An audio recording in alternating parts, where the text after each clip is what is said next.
नवापूर शहरात लाईट बाजारात जनरेटर दुरुस्तीच्या दुकानाला आग लागल्याने जळून खाक झाल्याची घटना घडली। प्रवीण पंचाल व विपुल पंचाल यांच्या दुकानात lathe machine, welding machine, workshop मधील साहित्य जळून खाक झाले। या आगीत लाखोचे नुकसान झाले। नवापूर पालिकेच्या अग्निशमन दलाने आग विझवली। पोलीस निरीक्षक शिवाजी बुधवंत व महसूल पालिका वीज वितरण कंपनीचे कर्मचारी घटनास्थळी धाव घेतली। अक्कलकुवा येथे अल्पवयीन मुलीस पळवून नेल्याप्रकरणी एकाविरुद्ध गुन्हा दाखल करण्यात आला। बिला उर्फ मुजाहिद शाकीर मकरानी असे संशयिताचे नाव आहे। त्याने अल्पवयीन मुलीस फूस लावून पळवून नेले। मुलीच्या वडिलांनी फिर्याद दिल्याने अक्कलकुवा पोलिसात गुन्हा दाखल करण्यात आला। तपास उपनिरीक्षक मनोज पाटील करीत आहे।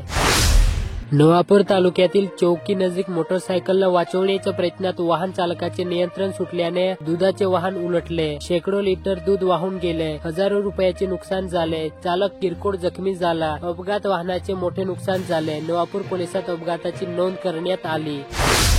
नंदुरबार येथे नगर परिषद तर्फे प्रतिबंधित प्लास्टिक विक्री करणाऱ्या विक्रेत्यांवर कारवाई करण्यात आली। नगर परिषदेच्या पथक नंदुरबार शहरात विविध विक्रेत्यांकडे तपासणी मोहीम राबवण्यात आली। या मोहिमेत 25 किलो प्लास्टिक पिशव्या जप्त करण्यात आल्या। ही कारवाई मुख्याधिकारी राहुल वाघ यांच्या मार्गदर्शनाखाली स्वच्छता निरीक्षक युवराज चव्हाण, सागर साळुंके, दिलीप मराठे व पथकाने केली। विक्रेत्यांना समज देण्यात आली।